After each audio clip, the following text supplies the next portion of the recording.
ಇದ್ದಿದ್ದಿಲ್ಲ. ಆದ್ರೂ ಕೂಡ ನಮ್ಮ ಜೀವನ ಉಳಿಸಿದಪ್ಪ ಅಂತ ತಿಳ್ಕೊಂಡು ಸಮೀಪ ಬಂದ ಇವಂದ ಇದೇನೋ ಒಂದು ನಮೂನಿ ಆದಲ್ಲ ಅಂತ ತಿಳ್ಕೊಂಡಂದ ಸಮೀಪ ಬರ್ತಂದ ಇದು ನನಗೇನು ಮಾಡ್ಲಿಕ್ಕಿಲ್ಲ ಅಂತ ತಿಳ್ಕೊಂಡು ಹಗೂರು ಸ್ವಲ್ಪ ಅದು ತುರಿಸಿದಂಗೆ ಮಾಡಿದ. ಆಯ್ತು, ಅದನ್ನು ಹೊಡೆಯೋಯ್ತು ಇದನ್ನು ಹೊಡೆಯೋಯ್ತು. ಮತ್ತೆ ಮರುದಿನ ಮತ್ತೆ ಅಲ್ಲಿ ಬಂದ ಬೇಟೆ ಆಡಕತ್ತ. ಇದು ತುರಿಸಿದ್ದು ಸುಖ ಗೊತ್ತಾಗಿತ್ತಲ್ಲ ಇದು. ಮತ್ತೆ ಕುದುರೆ ಹಿಂಗೆ ತಿರುಗಾಡ್ಕೊಂತ ಬಂತ. ಯಾಕೆ ಅದಕ್ಕೆ ಹುಟ್ಟ ಕುದುರೆ ತುರಿಸಿದ್ದಿಲ್ಲ ಅದಕ್ಕೆ ಯಾರು. ಮತ್ತೆ ಬಂದ ಅದು ಮನುಷ್ಯನ ಬಳಿ ಬಂದಾಗ ಮತ್ತೊಂದು ತೋರ್ಸಕತ್ತ. ಅದು ತೋರ್ಸೋದು ಇವನಿಗೆ ರಾಟಿ ಬೇಕು, ತೋರ್ಸೋಳೋದು ಅದಕ್ಕೆ ರಾಟಿ ಬೇಕು. ಹಂಗೆ ನಡೀತಪ್ಪ. ದಿವಸ ಬರಾಮ ಹೋಗವ ತುರಿಸಿ ಏನಂದವ, ನೋಡಲ್ಲ ಇದು ಯಾಕೋ ಒಂದು ನಮೂನಿ ಇದ್ದಂಗೆ ಕಾಣುತ್ತ ಅಂತ ತಿಳ್ಕೊಂಡು ಹಾಂಗೆ ಒಂದು ಕಾಲು ಹಾಕಿ ಮುಂತವ್ರ ಮ್ಯಾಗ ಹಾಕಿ ಮ್ಯಾಗಿನ ಕೂದಲು ಹಿಡ್ಕೊಂಡು ಅದಕ್ಕೆ ಹಿಂಗೆ ಓಡ್ಲಕ್ಕ ಟಕ್ಕ ಶುರು ಆಯಿತು. ಟಕ್ ಶುರು ಆದ ಇವ ಅಂದಂತ ಇದು ಬಿಡೋದು ಬೇಡ, ಇದು ಊರಿಗೆ ಹೋಗ್ಬೇಕಂತ ಹೇಳಿ ತಂದಂತ ಎಲ್ಲರೂ ಇದು ಭಾರಿ ಆದ ಅಂತ ತಿಳ್ಕೊಂಡು ಅಂದು ಇಂಥದ್ದು ನಾವು ತರ ನಡಿ ಅಂತ ತಿಳ್ಕೊಂಡು ಹೋಗಿ ಕಾಡಿನಾಗಿದ್ದು ಎಲ್ಲ ಕುದುರೆಗಳು ಹಿಡ್ಕೊಂಬಂತು ಅಂತ. ಅವಾಗ ಎಲ್ಲ ಕುದುರೆಗಳು ಕೂಡಿ ಆ ಕುದುರೆಗೆ ಅಂತ ನೋಡ್ತಮ್ಮ ತುರಿಸಿದ ಸುಖ ಚಲೋ ಆಗ್ತದ ಅಂತ ತಿಳ್ಕೊಂಡು ನೀ ಏನು ಡೊಗ್ಗಿದಿಲ್ಲ, ಡೊಗ್ಗಿದ ಗಿಡಿ ಕುದುರೆ ಕುಲನೇ ಅವ್ರು ನಿರಂಗ್ ಬಂತು ನಮ್ಮ ಮನೆ ಬಾರ ಅಂತ ಹೇಳಿದಂತೆಲ್ಲ ಕುದುರೆ. ಇನ್ನು ಶಬ್ದ ಸ್ಪರ್ಶ ಗಂಧ, ಇವತ್ತು ದೀಪದ ಹುಳು ಇದು ಹಣ್ಣು ಅಂತ ತಿಳ್ಕೊಂಡು ಮತ್ತೊಂದಂತ ತಿಳ್ಕೊಂಡು ಏನೋ ಒಂದು ಪದಾರ್ಥ ಅಂತ ತಿಳ್ಕೊಂಡು ತಾನೇ ಬಂದು ಆ ದೀಪಕ್ಕೆ ಮುತ್ತು ಕೊಡಕ್ಕೆ ಹೋಗಿ ಮುಟ್ಲಕ್ಕೆ ಹೋಗಿ ತನ್ನ ಜೀವನವನ್ನೇ ಕಳ್ಕೊಂಡು ಹೋಗುವಂಥದ್ದಾಗ್ತದಾಗ. ಹಾಗೆ ಶಬ್ದ ಸ್ಪರ್ಶ ರಸ ರೂಪ ಗಂಧ ಅಂತ ಒಂದೊಂದಕ್ಕೊಂದೊಂದು ಉದಾಹರಣಾ ರೂಪವಾಗಿ ಹೆಂಗೆ ಕೊಟ್ಟಿರ್ತಾರಲ್ಲ, ಆ ಕೊಟ್ಟಂತ ಪ್ರಕೃತಿ ದತ್ತವಾಗಿ ಬಂದಂಥ ಇವೆಲ್ಲ ಗುಣಾದಿಗಳನ್ನ ಯಾರ ಸಹಜವಾಗಿ ಯಾರೂ ಅದರಿಂದ ದೂರ ಆಗೋಕ್ಕೆ ಸಾಧ್ಯ ಇಲ್ಲ. ದೂರ ಆದಂಥವ್ರು ಯಾರು ಅಂತ ತಿಳ್ಕೊಂಡೆ ಕೇಳಿದಾಗ ಅವರೇ ಮಹಾತ್ಮರು ಸದ್ಗುರು ಸಮರ್ಥ ವಿಶ್ವರಾಧ್ಯರಂಥವ್ರು. ಅಂಥ ಪುಣ್ಯಾತ್ಮನ ದಿವ್ಯ ಸಾನ್ನಿಧ್ಯದಲ್ಲಿ ನೀವೆಲ್ಲರೂ ಕೂಡ ಇವತ್ತು ಬೃಹಸ್ಪತಿ ಅಮಾವಾಸ್ಯೆ ಅಂದ್ರೆ ಗುರುವಾರ ದಿನ ಬಂದಂಥದ್ದಾದ ಇದು ಗುರುವಾರ ಅಮಾವಾಸ್ಯೆ ಅಂತ ತಿಳ್ಕೊಂಡಂದಾಗ ಮಲ್ಲಿಕಾರ್ಜುನ ಶಾಸ್ತ್ರಿಗಳು ಹೇಳಿದರು, ಮಾನವ ಕೊಟ್ಟದ್ದು ಮನೆತನಕ, ದೇವರು ಕೊಟ್ಟದ್ದು ಕೊನೆತನಕ ಅಂತೇಳಿ. ಮತ್ತು ಅವರು ಹೇಳಿದರು, ನಿಮ್ಮದು ಎಲ್ಲೆಲ್ಲ ಯಾರ ಕಲ್ಯಾಣ ಏನಾನ ಪಂಚ ಕಲ್ಯಾಣ ಕೊಟ್ಟರೆ ನೀವು ತ್ರಾಸ್ನಿಗಿರಿ ಹಾಂಗೆ ಇರಿ ಅಂತ ತಿಳ್ಕೊಂಡು ಹೇಳಿದರು. ಅವೆಲ್ಲ ವಿಚಾರಗಳ ಬೇಡ. ಸದ್ಗುರುನಾಥ ಕೊಟ್ಟದ್ದಾದ್ರೆ ವಿಶ್ವರಾಧ್ರು ಕೊಟ್ಟರು ಅಂತ ತಿಳ್ಕೊಂಡು ಅಂದ್ರೆ ನೀವಲ್ಲ, ನಿಮ್ಮ ಮನೆತನವೂ ಕೂಡ ಶಕ ಶಾಂತಿ ಸಮೃದ್ಧಿಯಿಂದ ಕೂಡಿರ್ತಕ್ಕಂಥದ್ದಾಗ್ತದೆ. ಅಂದರೆ ವಿಶ್ವರಾಧ್ರೆ ನಾವು ಇವತ್ತು ಅನೇಕ ಕ್ಷೇತ್ರಗಳ ದರ್ಶನಕ್ಕೆ ಹೋಗ್ತಿರ್ತೀವಿ. ನಾವು ದರ್ಶನಕ್ಕೆ ಹೋಗುವಂಥದ್ದು ಮಾತಲ್ಲ, ಅಲ್ಲಿ ಹೋಗ್ತೀವಿ ಇಲ್ಲಿ ಹೋಗ್ತೀವಿ. ಇವರೆಲ್ಲ ತಯಾರಾಗ್ಯಾರ ಯಾವ ಊರಿಗೆ ಏನೋ ಎಲ್ಲಿ ಹೊಂಟ್ರಪ್ಪ ವೈಷ್ಣೋದೇವಿ ಹೊಂಟ್ರಂತ, ಎಲ್ಲೆಲ್ಲಿ ಹೊಂಟ್ರಿ ಅಂತ ಹೇಳಿದ್ರಿ ಪುರಾಣ ತಮ್ಮರು ಕೂಡಿ. ವೈಷ್ಣೋದೇವಿಗೆ ಹೋಗ್ತಾರ, ತಿರುಗಾಡಿ ಬರ್ತಾರ, ಎಲ್ಲ ಮಾಡ್ತಾರ. ವೈಷ್ಣೋದೇವಿ ಅಂತಾರ, ಬಾರಪ್ಪ ನೀನು ಸಾಗರದಾಗ ಲಕ್ಷದಾಗ ಹೋಗಿ ಮನುಷ್ಯ ಬಾ ನಮಸ್ಕಾರ ಮಾಡಿ ದಾರಿ ಹಿಡಿ ಅಂತ ತಿಳ್ಕೊಂಡು ಹೇಳ್ತಾರೆ. ಅನೇಕ ಮಠ ಮಂದಿರಗಳಿಗೆ ಗುಡಿ ಗುಂಡಾರಗಳಿಗೆ ನೀವೆಲ್ಲರೂ ಕೂಡ ಹೋಗಿ ಬರೋತಕ್ಕಂಥವ್ರು ಆಗ್ತೀರಿ. ಆದರೆ ನಾವು ಹೋದಾಗ ನಮ್ಮ ಲಕ್ಷ್ಯ ಅವ್ರ ಬಳಿ ಇರ್ತದೆ, ಅವ್ರ ಲಕ್ಷ್ಯ ನಮ್ಮ ಮ್ಯಾಗೆ ಇರ್ತದೋ ಏನೋ ಗೊತ್ತಿಲ್ಲ. ಇವತ್ತು 1,00,000 ಜನ ಅಭ್ಯರ್ಥಿ ಕುರುಕ್ಷೇತ್ರಕ್ಕೆ ಬಂದದ್ದು ಮಹತ್ವ ಅಲ್ಲ. ನೀವು ಮರ್ತು ಅಚಾನಕ್ ಒಂದು ಅಮಾಸೆ ಬಿಟ್ರಿ ಅಂತಂದ್ರೆ ಯಾಕೆ ಬಿಟ್ರಪ್ಪ ಅಂತ ತಿಳ್ಕೊಂಡು ವಿಶ್ವರಾಧ್ಯ ಲಕ್ಷ ಕೊಟ್ಟು ನೀವು ಮನೆಗೆ ಬರ್ತಾನಂತ ತಿಳ್ಕೊಂಡಾಗ ಅಂತಹ ಪುಣ್ಯಾತ್ಮನ ಶಕ್ತಿ ಅಂತಂದು ನಾವೆಲ್ಲರೂ ಕೂಡ ಅರ್ಥೈಸಿಕೊಳ್ಬೇಕು. ಇವತ್ತು ಬಹಳಷ್ಟು ಮಂದಿ ಕೇಳ್ತಿರ್ತೀವಿ ನಾವು. ಯಾಕಂದ್ರೆ ಮೊನ್ನೆ ಒಂದು ದಿನ ಹೇಳಿರ್ಬೇಕು ನಾನು, ನಮ್ಮದು ಯಾರ ದಾವಣಗೆರೆ ರಿಜಿಸ್ಟರ್ ಅವ್ರು ವಿಶ್ವರಾಧ್ಯ ಹತ್ರ ಯಾರು ಬರ್ತಿರ್ತೀರಿ ನಾವು ಬಂದಂಥವ್ರಿಗೆಲ್ಲರಿಗೂ ಕೂಡ ವಿಶ್ವರಾಧ್ಯರ ಕಲ್ಪನೆ ಹೇಳ್ತೀರಿ, ಇವ್ ಬಂದನ ಇವ್ ಬಂದಿಲ್ಲ ಅಂತ ಹೇಳಿ. ಅವರು ದೇಹದಾರಿಗಳಾಗಿದ್ದಂಥ ಸಂದರ್ಭದಲ್ಲಿ ವಿಶ್ವರಾಧ್ಯ ಅಲ್ಲಿ ಬಸವಣ್ಣನ ಹಿಡ್ಕೊಂಡು ಕುಂದಿರ್ತಿದ್ರು. ಬಸವಣ್ಣ ಹಿಡ್ಕೊಂಡು ಕುಂದ್ರದು ಒಮ್ಮೆದವರಿಗೆ ಎದ್ದ ಅಷ್ಟಸಿದ್ಧಿಗಳು ಸುತ್ತ ತಿರುಗಾಡ್ತಿದ್ರು. ಅವರು ತಿರುಗಾಡಿ ತಾವೇ ಅಂತಿದ್ರು, ಅವರು ನಾವೇ ನಿನಗೆ ಕರೆದಿಲ್ಲ, ಗುರುಗಳ ಅಪ್ಪಣೆಯಂತೆ ಆಕೆ ಕಳಿಸ್ಯಾರ ಅಂತ ತಿಳ್ಕೊಂಡು ನೀವು ಬಂದಿರಿ. ಬರಕ್ಕೆ ನಿಮ್ಮ ಇಚ್ಛೆ, ಹೋಗಕ್ಕೆ ನಿಮ್ಮ ಇಚ್ಛೆ ಎಲ್ಲ. ಸುಮ್ಮ ಕಾಲು ಕಟ್ಕೊಂಡು ಇಲ್ಲಿ ಬಿದ್ಕೊಂಡಿರ್ರಿ, ನನಗೇನು ಬೇಕಾಗಿಲ್ಲ. ಯಾರು ಬಂದು ನನ್ನ ಮಠಕ್ಕೆ ಈ ಕಟ್ಟಿ ಸುತ್ತ ತಿರುಗಾಡಿ ನನ್ನ ಸಮಾಜ ಸುತ್ತ ತಿರುಗಾಡಿ ಹೋಗ್ತಾರ, ಬಂದವರಿಗೆ ಬೇಡಿದ್ದು ಕೂಡ ನನಗೇನು ಬೇಕಾಗಿಲ್ಲ ಅನ್ಕೊಂಡು ತಿರುಗಾಡಿ ಹೋಗ್ತಿರ್ತಾರೆ.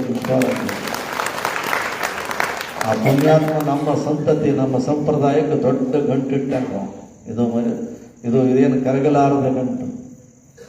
ಅಂಥ ವಿಚಾರದಲ್ಲಿ ಆ ಪುಣ್ಯಾತ್ಮರು ಅಲ್ಲಿ ಬಸವಣ್ಣನ ಕಟ್ಟಿ ಹಿಡ್ಕೊಂಡು ಬಸವಣ್ಣಗೆ ಹಿಡ್ಕೊಂಡು ಕುಂದಿರ್ತಿದ್ದ.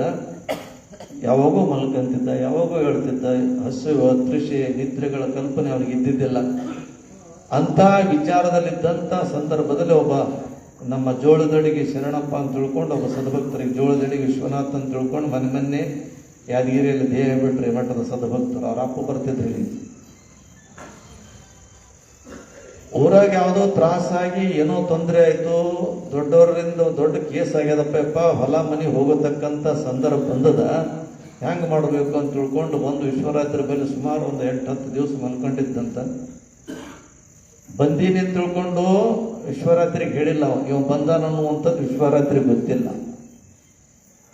ಅಂಥ ವಿಚಾರದಲ್ಲಿ ವಿಶ್ವರಾತ್ರಿ ಒಬ್ಬದವ್ರಿಗೆ ರಾತ್ರಿ ಎದ್ದು ಇಲ್ಲಿ ಕೆಳಗೆ ಮಲ್ಕೊಂಡವ್ರಿಗೆ ಎದ್ದು ಒದ್ರಂತಲೇ, ಯಾಕೆ ಮಲ್ಕೊಂಡಿದ್ದು ಹೋಗಲಿ ಅಂತ ತಿಳ್ಕೊಂಡಂದ್ರು. ಅಂತ ಒದ್ದುಗಳೇ ಅಪ್ಪರು ಎದ್ದು ಒದ್ರಂತಂದ್ರೆ ಹೊಡ್ಲಕ್ಕೆ ಬರ್ತಾರಂತ ಹೇಳಿದ್ ಎದ್ದು ಹೊಟ್ಟಾಗ ಅವ ಅಲ್ಲಿಗೆ ಹುಣಸಿ ಗಿಡ ಬಲ್ಲಿ ಹೋದಕ್ಕೆ ಬಾಲೆ ಇಲ್ಲ ಅಂತ ಕರೆದ ಹಿಂಗೆ ನೋಡಿದ್ರಂತಲೇ, ನಾವು 50 ವರ್ಷಕ್ಕೆ ದೊಡ್ಡ ಗಂಡಾಂತರ ಬರ್ತಲೇ, ದೂರ ತನ ಹೋಗಿ ಕಾಗುತ್ತ ನಿನ್ನ ಕೈಯಾಗಿ ಕೊಡ್ತೀನಿ ಅಂತ ವಿಶ್ವರಾತ್ರಿ.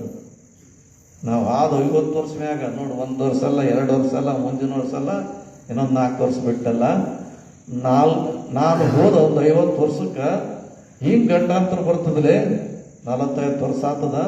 ಅವಾಗ ಒಂದು ಕಾಗದ ಬೆಂಗಳೂರಿನಿಂದ ತಂದು ಮನೆಗೆ ಕೊಡ್ತೀನಿ ಕಾಗದ ಅನ್ನ, ಹಿಂಗೇಕಂತ ಗೊತ್ತಿಲ್ಲ ಅಂತ ತಿಳ್ಕೊಂಡು ಅಂದು ವಿಶ್ವರಾತ್ರಿ. ಹಾಗೆ ಇದ್ರು. ಅವನ ಪಾಪ ಸಣ್ಣ ವಯಸ್ಸು ಮನುಷ್ಯ, ಅವನು ಇಳು ವಯಸ್ಸಿನಲ್ಲಿ ಬಂದ ಮುತ್ತರಿಗೆ ನಮಸ್ಕಾರ ಮಾಡಿ ಹೋದವ. ಅವ ಅಂದದ್ದು ಗೊತ್ತಿಲ್ಲ, ಆಡಿದ್ದು ಗೊತ್ತಿಲ್ಲ, ಮತ್ತೊಂದು ಗೊತ್ತಿಲ್ಲ, ಮಗದೊಂದು ಗೊತ್ತಿಲ್ಲ. ಹೋಗಿ ಸುಮಾರು ವರ್ಷ ಲಗ್ನ ಮುಹೂರ್ತ ಎಲ್ಲ ಆಗಿ ಊರಾಗಿದ್ದಂಥ ಸಂದರ್ಭದಲ್ಲಿ ಅಲ್ಲಿ ಜೋಳದಡಿಗೆ ಸದಾಶಿವಪ್ಪನವ್ರು ಅಂತ ತಿಳ್ಕೊಂಡು MLA ಇದ್ರು ಭಾಳ ವರ್ಷದಿಂದ. ಅವ್ರಿಗೆ ಏನೋ ಜಗಳ ಬಿತ್ತಂತ. ಅವ್ರು ಮತ್ತು MLA ದೊಡ್ಡ ಸಂಪನ್ನರು, ದೊಡ್ಡ ಹೆಸರುವಾಸಿಗಳು. ಆಗಿನ ಕಾಲಕ್ಕೆ ಬೆಂಗಳೂರಿಗೆ ಹೋಗಿದ್ರು. ಹೋಗಿ ಅವ್ರಿಗಿವ್ರಿಗೆ ಜಗಳ ಬಿತ್ತು. ಮತ್ತು MLA ಸಾಮಾನ್ಯ ಮನುಷ್ಯ ಜಗಳ ಬಿದ್ದರೆ ಹೆಂಗಾಗ್ತವೆ? ಎಲ್ಲರಲ್ಲಕತ್ತಲ್ಲಿ ನೀ ಯಾಕೆ ಅವ್ರು ದೊಡ್ಡವ್ರ ತೆಕ್ಕಿ ಬಿದ್ದಿದ್ದೆವು? ತಾಲೂಕು ಅವ್ರ ಕೈಯಾಗಿ, ಜಿಲ್ಲಾ ಅವ್ರ ಕೈಯಾಗಿ, ರಾಜ್ಯದಲ್ಲಿ ಏನಾಗಬೇಕಂದ್ರೆ ಮಾಡ್ಬೇಕಂದ್ರೆ ಸರ್ಕಾರ ಅವತ್ತದ, ಅವರೇ ಸರ್ಕಾರದಲ್ಲಿ ಇದ್ದಂಥವ್ರು ಅದಾರ, ಅವ್ರ ತೆಕ್ಕಿಗೆ ನೀ ಯಾಕೆ ಬಿಡ್ತೀವಿ ಬಿಡು ಅಂತಂದಾಗ, ಆಗ್ಲಪ್ಪ ನೋಡಮ್ಮ ಏನೋ ವಿಶ್ವರಾಜ್ಯ ಅಂದ್ರೆ ಅವನಿಗೆ ಗೊತ್ತಿಲ್ಲ. ಏನೋ ಅಂದಾರ ಮುತ್ತೂರು ಅಂತ ತಿಳ್ಕೊಂಡು ನಮಸ್ಕಾರ ಮಾಡಿದ. ಆಯಿತು, ಹೋಯ್ತು, ಎಲ್ಲಷ್ಟಾಯಿತು. ವಿಶ್ವರಾಜ್ಯರು ಇನ್ನೇನು ನಾಳೆಗೆ ಅವ್ನ ಕೇಸ್ ಖಾರಿಜ್ ಆಗದಿತ್ತು ಎಂದ ಹೋಗಿ 40-50 ವರ್ಷಕ್ಕೆ. ಇವತ್ತು ರಾತ್ರಿಗೆ ಬಂದು ವಿಶ್ವರಾಜ್ಯರು ಒದ್ದಂದ್ರಂತಲೇ, ಒಂದು 50 ವರ್ಷ ತುಮಕೂರಿಗೆ ಬಂದಾಗ ನಾನು ನೀವು ಮಾತು ಹೇಳಿದ್ನಲ್ಲಿ 50 ವರ್ಷ ಆದ ನಂತರ ಒಂದು ಜಗಳ ಬರ್ತದಲೇ ಅಂತೇಳಿ. ಈಗ ಜಗಳ ಬೆಂಗಳೂರು ತನಡಿ ಬಂದಲ್ಲೇ, ನಾಳೆಗೆ ಜಗಳ ಮುಗಿಸಿ ಅದರದ್ದು ಕಾಗದ ಪತ್ರ ತಂದು ನೀನು ಮನೆಗೆ ಕೊಡ್ತಾನ ನಾಳೆಗೆ ಅಂತ ಹೇಳಿದನಂತ ವಿಶ್ವರಾಜ್ಯ. ಮರುದಿನ ಅವನಂತೆ ಜಜ್ಮೆಂಟ್ ಆಗಿ ಮನೆಗೆ ಆರ್ಡರ್ ಕಾಪಿ ಬಂತಂತ. ಆರ್ಡರ್ ಕಾಪಿ ಬಂತು, ಕೋರ್ಟ್ ನುಡಿತ. ಆ ಮಾತು ಬೇರೆ. 50 ವರ್ಷಕ್ಕೆ ಇಂಥ ದಿನ ಹಿಂಗೆ ಬರ್ತೇನೆ ಅಂತ ತಿಳ್ಕೊಂಡು ಹೇಳಿದವ 50 ವರ್ಷವರೆಗೂ ಕೂಡ ಒಬ್ಬ ಭಕ್ತ ಬಂದಾನಂತ ತಿಳ್ಕೊಂಡಂದ್ರೆ ಕಿಂಕರತ್ವದಿಂದ ಬಂದಂಥವ್ರಿಗೆ ಶಂಕರ ಸ್ವರೂಪರಾದಂಥ ವಿಶ್ವರಾಜ್ಯರು ಆಗಲೇ ನಿನ್ನ ನೆನಪದ ಅಂತ ತಿಳ್ಕೊಂಡು ಮನೆಗೆ ಬಂದು ಭೇಟಿ ಕೊಟ್ಟಲ್ಲ, ಅದಂಥ ಶಕ್ತಿ ಹೇಳ್ರಿ. ಅಂಥ ಪರಮಶಕ್ತಿ ಸದ್ಗುರುನಾಥನ ಒಂದು ದಿವ್ಯ ಸಾನ್ನಿಧ್ಯ ನಾವೆಲ್ಲ ಸಂಪ್ರದಾಯಸ್ಥರಿಗೆ ಸಿಕ್ಕಂಗೆ ಆಗ್ಯದ. ಅದು ನಾವೆಲ್ಲರ ಪುಣ್ಯ ಅನ್ನತಕ್ಕಂಥ ವಿಚಾರದಲ್ಲಿ ನಾವೆಲ್ಲರೂ ಕೂಡ ಅರ್ಥೈಸಿಕೊಂಡು ಇವತ್ತು ಬೃಹಸ್ಪತಿಯ ವಾರ ಅಂದರೆ ಗುರುವಾರ ಅಮಾವಾಸ್ಯೆ ಬಹಳ ಶ್ರೇಷ್ಠವಾದಂಥ ಅಮಾವಾಸ್ಯೆ. ಆ ಗುರುವಾರ ಅಮಾವಾಸ್ಯೆನ ದಿನ ನಾವೆಲ್ಲರೂ ಕೂಡ ಶಿಷ್ಯರಾದಂಥವ್ರು, ಮಕ್ಕಳಾದಂಥವ್ರು ನಮ್ಮ ಗುರುವಿನ ಸಾನ್ನಿಧ್ಯದಕ್ಕೆ, ನಮ್ಮ ಅಪ್ಪನ ಸಾನ್ನಿಧ್ಯಕ್ಕೆ ಹೋಗಿ ದರ್ಶನಾಶೀರ್ವಾದವನ್ನು ಪಡೆದುಕೊಂಡದ್ದಾದರೆ ನಮ್ಮೆಲ್ಲರಿಗೂ ಕೂಡ ಒಳ್ಳೆಯದಾಗ್ತಾ ಇದೆ ಅನ್ನತಕ್ಕಂಥ ಕಲ್ಪನೆ ಇಟ್ಟುಕೊಂಡು ನೀವೆಲ್ಲರೂ ಕೂಡ ಒಂದಂಥವರಾಗಿದ್ದೀರಿ. ಇಲ್ಲಿವರೆಗೂ ನಮ್ಮ ಭಜನಾ ಸಂಘದವರು ಯಾವೂರಪ್ಪ? ಯಾದಗಿರಿಯ ಭಜನಾ ಸಂಘದವರು. ಯಾದಗಿರಿ ಭಜನಾ ಸಂಘದವ್ರು ಅಂದರೆ ಪ್ಯಾಂಟಿನವ್ರು ಇರ್ತಾರಂತ ನಾವು ಮಾಡಿದ್ದು. ಅವ್ರೇನು ಪ್ಯಾಂಟಿನವ್ರಿಲ್ಲ. ಯಾಕಂತಂದ್ರೆ ಏನು ಪ್ಯಾಂಟ್ ಬಿಚ್ಚಿಟ್ಟು ಮಕ್ಕಳು ಬರೋದನ್ನ ತೋತು ಉಟ್ಕೊಂಡ್ಬಂದು ಎಲ್ಲ ನಮ್ಮ ಶಿಷ್ಯ ಬಳಗ ನಮ್ಮ ಮಕ್ಕಳು ಎಲ್ಲಷ್ಟು ಮಂದಿ ಬಂದು ಭಜನೆ ಭಾಳ ಚಂದ ಮಾಡಿದರು. ಭಜನೆ ಅವ್ರು ಮಾಡಿ ಇವ್ರು ಮಾಡ್ರಪ್ಪ ಅಂತ ತಿಳ್ಕೊಂಡಂದ್ರೆ ಭಾಳಷ್ಟು ಮಂದಿ ಕೂಡಿ ಅದೇನಂತರ ಒಬ್ಬ ಯಾವ ಊರ ಗುಡಿಗೆ ಇದು ಹಾಲು ತಂದು ಹಾಕ್ರಪ್ಪ ಅಂತ ತಿಳ್ಕೊಂಡು ಗೌಡ ಡಂಗರು ಹೊಡಿಸಿದ್ದಂತ. ಹಾಲು ತಂದಾಕ್ರೆ ಎಲ್ಲರೂ ನಾಳೆಗೆ ಹಾಲಿನ ಅಭಿಷೇಕ ಮಾಡ್ಬೇಕಂತ ತಿಳ್ಕೊಂಡು ಗೌಡ್ ಡಂಗರ ಅನಿಸಿದ ಅವಾಗ ಅನ್ನಂತ ನಾವು ಊರ್ ಮಂದಿ ಡಂಗರು ಹೊಡಿಸಿನ ಊರ್ ಮಂದಿ ಡಂಗರು ಹೊಡೆದ್ರಾಗ ನಾವೊಬ್ಬ ಹಾಲು ಇಲ್ಲಾರ್ದೆ ನೀರು ಒಯ್ದು ಹಾಕಿದ್ರೆ ಮಗನಿಗೆ ಗೊತ್ತಾತನ ಗೌಡಗ ಅಂತ ತಿಳ್ಕೊಂಡು ಹಗೂರು ಒಂದು ಗ್ಲಾಸ್ ತಂದು ನೀರು ಹಾಕಿದ್ ನಾವು.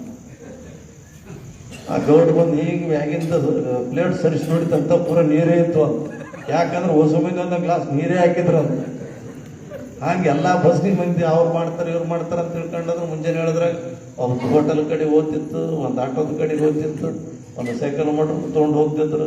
ಬರೀ ಸಾಮಾನ್ಯ ತೆಗೆದ್ರೆ ನಮ್ಮ ಚೆನ್ನೈ ಮತ್ತೆ ತೆಗಿಲಕ್ಕೆ ಕುಂದಿರ್ತಿತ್ತು. ಭಜನೆ ಮಾಡೋರು ಇಲ್ಲೇ ಬಿಟ್ಟು ಹೋಗ್ಯಾರಪ್ಪ ಯಾರಿಲ್ಲ ಅಂತ ಭಜನೆ ಸಂಚಿಕೆ ಹೋಗಿರ್ತಾರೆ ಅಂತ ತಿಳ್ಕೊಂಡು. ಅದಕ್ಕೆ ಅಂಥ ವಿಚಾರ ಆಗಬಾರ್ದು. ವಿಶ್ವಾರಾಧ್ಯರ ಬದುಕು ಪುರಾಣ ಪ್ರವಚನಗಳಿಗೆ ಸಹಿಪಲ್ಲ, ಭಜನೆಗೆ ಸಹಿಪ ಅನ್ನತಕ್ಕಂಥ ವಿಚಾರಕ್ಕೆ ಅನುಗುಣವಾಗಿ ಪ್ರತಿ ಅಮಾವಾಸ್ಯೆಗೂ ಕೂಡ ಶ್ರೀ ಕ್ಷೇತ್ರದಲ್ಲಿ ಭಜನ ನಡೀಬೇಕೆನ್ನತಕ್ಕಂಥ ವಿಚಾರದಲ್ಲಿ ಪ್ರತಿಯೊಬ್ಬೊಂದು ಒಂದೊಂದು ಊರವ್ರನ್ನೂ ಕೂಡ ಒಂದೊಂದು ಅಮಾವಾಸ್ಯೆ ಬಂದು ಸೇವಾ ಮಾಡಬೇಕೆನ್ನುವಂಥ ವಿಚಾರವನ್ನು ತಿಳಿಸಿದಾಗ ಆಯ್ತಪ್ಪ ಭಾಳ ಚಲೋ ಆಯ್ತು ಅಂತ ತಿಳ್ಕೊಂಡು ಹೋದ ಅಮಾವಾಸ್ಯೆ ದಿನ ನಮ್ಮ ರಾಯಚೂರಿನ ಸದ್ಭಕ್ತರು ಬಂದಿದ್ದರು. ನಮ್ಮ ಮಂಜಪ್ಪ ಮಚ್ಚಲಾಪುರ್ ಕರ್ಕೊಂಡು ಬಂದಿದ್ದ. ಈ ವರ್ಷದ ದಿನ ಈ ಅಮಾವಾಸ್ಯೆ ನಮ್ಮ ಆಂಜನಪ್ಪ ಎಲ್ಲ ನಮ್ಮ ವಿಶ್ವರಾಜ್ಯ ಸಂತತಿಯವರು ಕೂಡ್ಕೊಂಡು ಯಾದಗಿರಿ ಭಜನಾ ಸಂಘದವರು ಬಂದು ಭಜನಾ ಕಾರ್ಯಕ್ರಮ ನಡೆಸುತ್ತಾ